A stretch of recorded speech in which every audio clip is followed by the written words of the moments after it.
Bonsoir Véronique Roy. Bonsoir. Merci d'être avec nous. Vous êtes membre et porte-parole du collectif Familles Unies qui regroupe plusieurs dizaines de familles françaises dont des proches ont rejoint un territoire tenu par l'État islamique. On a vu le profil des 3 enfants, des 3 garçons de la même fratrie. Quel est le profil des 2 autres enfants qui sont en France aujourd'hui? Je ne connais pas particulièrement les 2 autres familles, puisque ce collectif de Familles Unies regroupe certaines familles, mais pas toutes. Certaines ne se manifestent pas, et voilà, donc je ne peux pas parler des 2 autres. Je ne connais que les grands-parents des 3 petits qu'on vient de voir, parents avec lesquels on est mobilisés depuis très très longtemps. Et en fait, ce sujet est bien sûr un sujet d'aujourd'hui avec le retour qui a été annoncé, mais c'est quelque chose pour lequel on se bat et dont on voulait parler déjà depuis plus d'1 an. Lorsqu'on avait fait notre première conférence de presse. Donc, c'est pas un sujet qu'il faut découvrir aujourd'hui. On savait que ça allait arriver. Et comment ont-ils été choisis? Parce qu'on parle de 5 enfants. Sur quels critères ces 5 enfants ont-ils été choisis? Si j'avais la réponse, je vous la donnerais. Je ne les connais pas moi-même. D'ailleurs, j'ai appris, comme vous aujourd'hui, le retour de ces enfants. Nous, en tant que collectif, on n'a pas été informés de quoi que ce soit. On se bat depuis très longtemps pour rencontrer le gouvernement. On fait ce qu'on peut au niveau en termes de lobbying. On a écrit à M. Macron, à tous les ministres. On sera au Palais Bourbon à l'initiative d'un député de mon département. On sera au Palais Bourbon mercredi 20 mars. Donc on se bouge, les critères je ne les connais pas. Ce qui a été annoncé par le Quai d'Orsay, c'est un état de vulnérabilité flagrant. 5 ans, moins de 5 ans. Est-ce qu'à 6 ans, on n'est pas vulnérable encore? Il y a plein d'enfants comme eux, il y en a une centaine. On parlait de 400 enfants encore là-bas. Vous réclamez le retour de tous les enfants? Oui, c'est ce qui a fait l'objet d'ailleurs d'une tribune qui circule en ce moment, initiée par Maître Marie Dosé et Maître Henri Leclerc, qui est d'ailleurs président d'honneur de la Ligue des droits de l'homme. Je profite d'ailleurs de l'occasion qui m'est donnée ce soir pour dire qu'on peut continuer à la signer. Il y a près de 5000 signataires ce soir. On reçoit énormément l'enjeu de solidarité des gens qui nous écrivent et qui ne sont pas le reflet du dernier sondage dont on a parlé, qui disait que 65% de la population était contre le retour. Voilà. Pour qu'on comprenne bien la situation de ces enfants, que savez-vous de leurs conditions de vie au quotidien sur place en Syrie? C'est dramatique. Il y a 3 camps, Roche, Anaïssa et Al-Hol, qui est le plus dramatiquement touché. Des conditions sanitaires déplorables, il n'y a pas d'école, il n'y a pas de soins, il n'y a pas de... Alors, ne parlons même pas entre guillemets, déradicalisation, désembrigadement. Il n'y a aucun programme, il n'y a rien. Il n'y a pas de suivi psychologique, des conditions sanitaires déplorables avec des infections, choléra. Enfin bon, c'est dramatique et ça va aller en s'aggravant. Mais ce n'est pas nouveau, ça fait plusieurs mois. Déjà qu'on l'annonce. Il y a des ONG qui sont sur place, on est nous en contact pas mal avec Human Rights Watch. Les journalistes y vont très facilement, les parents ne pouvaient pas répatrier. Ne serait-ce qu'envoyer un colis ou quelque chose, ça pouvait...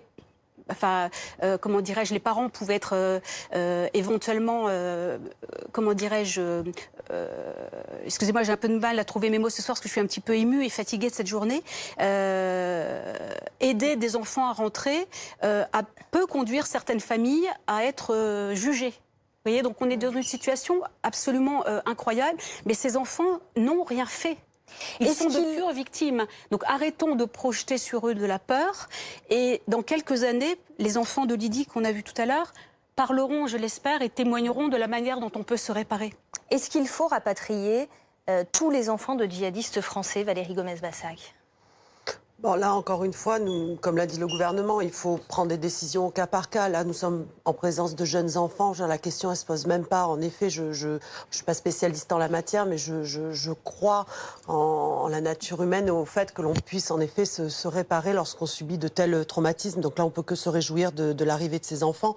En tout cas, il faut s'occuper des autres également. Alors, je ne peux pas vous dire est-ce qu'il faut tous les ramener ou pas. C'est vrai qu'il y a quand même, en fonction de l'âge, en fonction de est-ce qu'ils ont encore leur mère, pas leur mère. C'est vraiment au cas par cas et cette sensibilité. Parce que, comme vous le dites, est-ce qu'on peut alors encore une fois, je suis pas spécialiste en la matière au niveau psychologique, mais ce que vous dites, c'est le message d'Emmanuel Macron qui dit il faut rapatrier au cas par cas. Est-ce que c'est votre position? Julien Bayou, s'il vous plaît. Pour nous, pour les écologistes qu'il faut rapatrier tous les enfants. Évidemment, on s'associe à la démarche, à la tribune de Marie Dezé et d'Henri Leclerc, qui rappelle que c'est les engagements de la France au niveau international, la Convention des droits de l'enfant de New York de 1990, que la France a signé.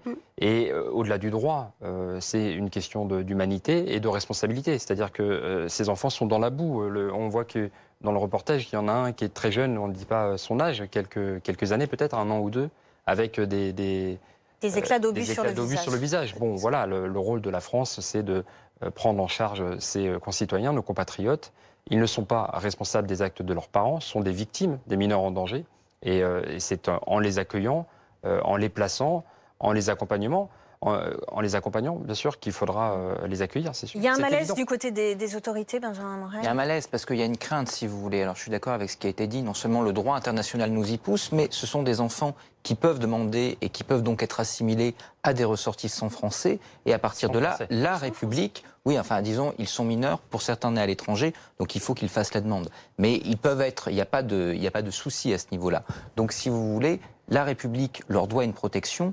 Et en effet, ce sont des enfants qui n'ont pas commis de crime. Et s'ils en avaient commis, en tant qu'ils sont mineurs, on pourrait s'interroger sur la responsabilité qui est la leur quand ils ont commis ces actes. Donc, est-ce qu'il faut les accompagner une fois arrivés sur le territoire national? La réponse est oui. Il y a en effet probablement eu un embrigadement et il faut un suivi psychologique. Mais les accueillir ou ne pas les accueillir, il ne faut pas se poser la question, même si c'est vrai que politiquement, évidemment, c'est extrêmement délicat. Véronique Roy, a-t-on du recul sur le suivi des enfants qui rentrent de Syrie et d'Irak et sur leur évolution? Alors, il y a déjà des enfants qui sont rentrés, alors pas dans les jours et les mois derniers, qui sont rentrés il y a 2 ans, pas dans la situation actuelle du conflit. Ils sont rentrés très facilement, si on peut dire facilement. Comment vont-ils aujourd'hui? Très bien. Très bien, pour ce que j'en sais et les contacts que j'ai avec les professionnels de l'enfance, etc., ils sont dans des familles d'accueil ou dans leur famille d'origine. Et ça se passe bien, c'est ça que les gens doivent savoir. Un enfant, c'est malléable. Les neurosciences le disent. Un enfant qui a pu être manipulé, qui a pu être embrigadé, si on le prend en charge, il se changera. Donc au contraire, c'est en les laissant là-bas que le danger est plus grand. Absolument. Si je peux me permettre aussi, ça dépend de l'environnement familial, etc. Alors, l'environnement familial... Je voudrais surtout pas que mes propos soient... Je suis vraiment pour que ces enfants soient pris en charge et qu'on s'en occupe, etc. Maintenant, il faut faire attention, ne pas les faire revenir dans n'importe quelle condition, faire attention à la façon... Il faut vraiment assurer un accueil de qualité, un suivi de qualité. Comprends ce que Véronique, je comprends ce que vous dites, mais attention aux mots qu'on emploie, parce que justement, aujourd'hui, on surfe sur la peur, et c'est là... Il y a une espèce de vindicte populaire qui dit surtout qu'ils ne rentrent pas parce qu'on dit des enfants de djihadistes ou enfants djihadistes eux-mêmes. Mais est-ce que, replacez-vous dans le contexte de la Seconde Guerre mondiale, est-ce que tous les enfants de nazis ont été tués? Il n'y aurait plus d'Allemands aujourd'hui. Donc arrêtons ça, arrêtons ça. Oui, c'est une idéologie qu'il faut combattre, et d'ailleurs, nous, dans le collectif, on la combat. Le profil des familles, je vous rassure tout de suite, sont des gens tout à fait normaux, qu'ils soient de confession musulmane d'ailleurs ou pas. Le problème, c'est l'idéologie. L'a-t-on combattue? Elle est née, elle était en France. Ces jeunes qui sont partis, leurs parents, quand je dis les jeunes, je dis leurs parents, ils ont été radicalisés en France, certes avec l'aide des réseaux sociaux, mais le mal, il est là. Et ceux qui ont commis des attentats ici, à l'exception peut-être de quelques-uns, ils ne sont pas allés en Syrie. Donc posons-nous la question de savoir comment c'est né en France et faisons en sorte que ça n'arrive plus jamais. C'est pour ça qu'on a constitué ce collectif. Le message est passé. Merci beaucoup Véronique Roy. Très rapidement pour terminer, Julien Bayou, vous aviez quelque chose à dire? Oui, non, c'est en les laissant là-bas, on les laisse à la merci d'un embrigadement. Je crois Absolument. C'est en les accueillant qu'on s'honore et qu'on garantit un avenir à tout le monde. Merci. On s'honore et la France s'honorera de ça. En revanche, elle ne fait rien, elle le regrettera. Merci beaucoup Véronique Roy. Il est 22h11.